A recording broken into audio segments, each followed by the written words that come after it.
Our Switch Heads, Kanan here, bringing you the first in a series of impressions videos, and I'll be basically using these for when I only have an hour or two to play a game, or for when I have encountered problems and I can't actually complete the game, or on the flip side of that scale, when the game is so hard I struggle to get really far into it. And I have to say that there is a little of both in Ganryu 2.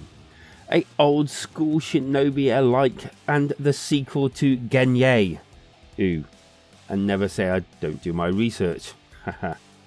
But before we start throwing and swiping, feel free to subscribe to the channel for weekly reviews and sales, and sometimes even impressions videos.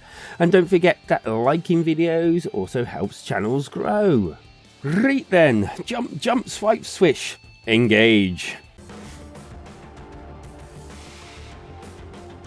Okay, so let's get the story out of the way before the nitty gritty, shall we? Cast your minds back to 1999 and the Neo Geo, and that's basically where we find the first Ganryu. And basically in the first game, Ganryu, I'm sure someone's going to pick me up on the pronunciation of that, but you defeat Kojiro and then treat yourself to, well, a well-earned meditation, where he is then disturbed by Kojiro spirit, and then it starts again. Set in the 17th century fantasy Japan, and this is basically where we come into it. Okay, so to my mind there are a number of players who play games as hard as these. And when I say hard, I actually mean one of the hardest things about it is the fact that there are no continues once you've used all your lives. That is it. Start again from the beginning of the whole section. Or in my case, start again from the entire beginning of the game. This wouldn't be so bad, but well, we'll come to that, I suppose. So those players, well, you get the hardcore ones who enjoy defeating games like this as a matter of course. Then there's the players who just want to take their time, memorize these sort of games and defeat it through pure tactics. Then there's players like me. I like these games but suck at them. Normally with the continues I could at least get a little further, even if it's another level or two. Okay, so this game is really hard, and I find it really hard. But I think it is doable with time. I mean, obviously people probably breeze through this without even battering an eyelid. But for me, it's kind of like inches at a time, and not yards, but 3 steps forward, 1 step back. Control-wise, well, let's take a look, shall we? Okay, so the controls, basically, this is the start of the game, which is a perfect place I can show you the controls. So left, right, up, down, there's a jump, double jump. Then up here, there's up to the top left where your health and score is. Also a timer so you can speed run.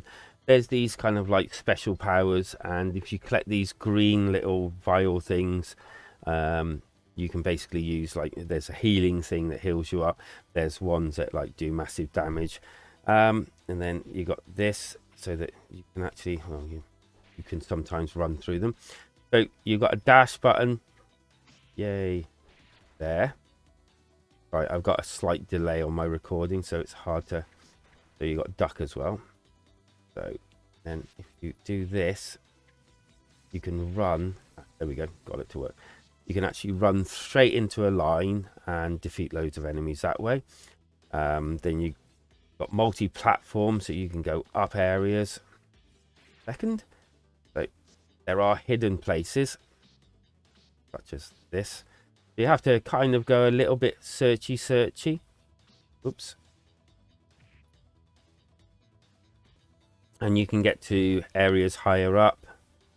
And sometimes, well, as you've just seen, there are enemies in some of these parts. And then you get things like this, which are obviously places that you have to go searching. But there are, I suppose, if you're looking for something for a score attack, that is where you're going to be basically going, because obviously they're going to give you more points for basically collecting things like that.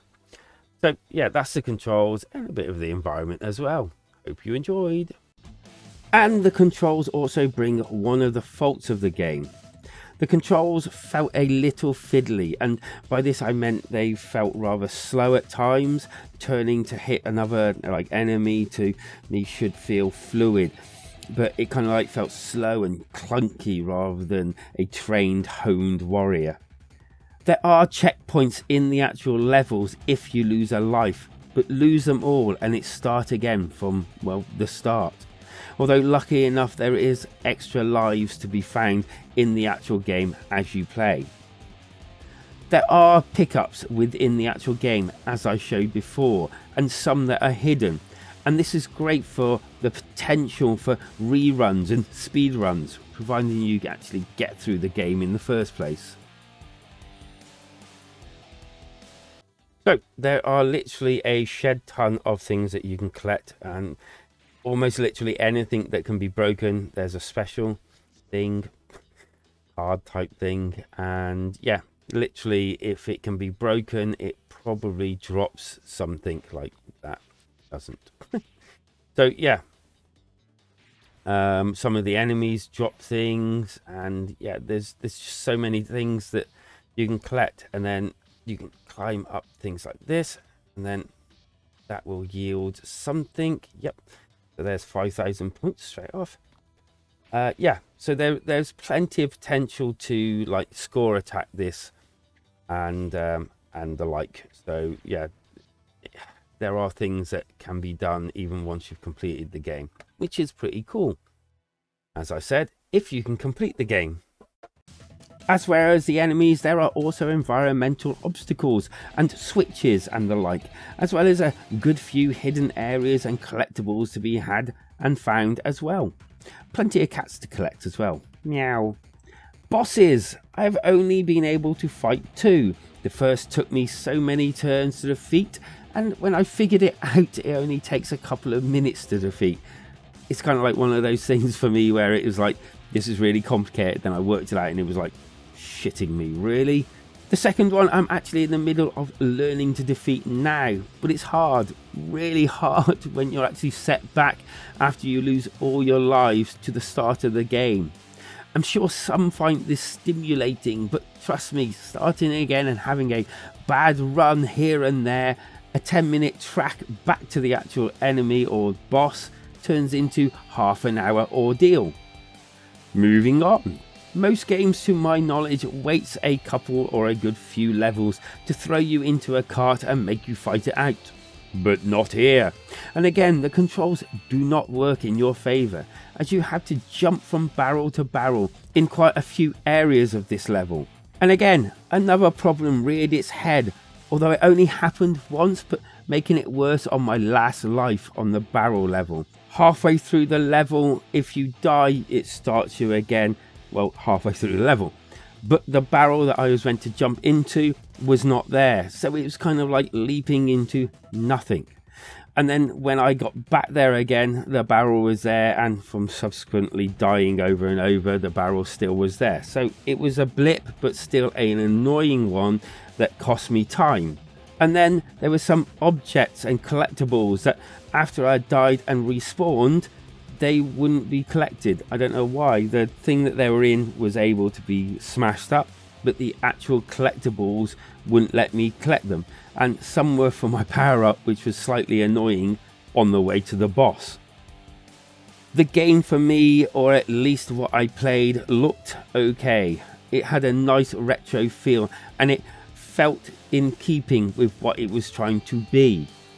Audio wise, again, very in keeping with its subject matter, and yeah, the music was, well, pretty darn decent to my mind, and I enjoyed listening to it. I didn't turn it down once, which is always a good thing with me, and all your actual sounds and everything within there was very reminiscent of the original games I believe it was trying to, emulate. The good, I like its style. It's speed runners and hardcore players' dream. Hidden items to collect was pretty cool trying to find them, and great sound. I really did like that soundtrack, and it did take me back with the actual authentic sounds that they used. The bad, too hard for me with no continues. Please patch it with just one continue. That'll do me, just one. a good few glitches in the parts that I've actually played, and it kind of like makes me wonder what sort of things would come next. Controls really need tweaking, and I do mean this. I'm not being like funny, but there were parts where I should have been able to turn and swipe, but it just wasn't there. So not so much of a score on this one, as I don't think that it's right in impressions videos. My final thoughts, however, are that Ganryu 2 feels like such a great game at first, invoking many memories of playing these sort of games when I was such a young'un, but without even one continue option, and the problems I have had so far with the difficulty and the glitches and the controls, it's hard for me to recommend this as it stands. If patched, however, then I would think speedrunners and the hardcore among us will delight from this game. But without a continue or easier mode, that would have helped, I'm going to have to say I'm not going to be continuing my journey, as I just don't have the patience to start again and again and again through these levels. Well, I'm really hoping that you enjoyed this, my first impressions video, as much as I did making it for you. If you did, feel free to go ahead and subscribe to the channel for more weekly reviews and sales and, well, now impressions videos. And also giving the video a like also tells me that, well, you're liking it and you enjoyed what you watched, and also helps small channels like mine grow. If you have any other thoughts on Ganryu 2, leave them down in the comments, and don't forget that if you would like to continue the conversation, please do come join us in the community Discord. The link is down below, because life is better when we switch together.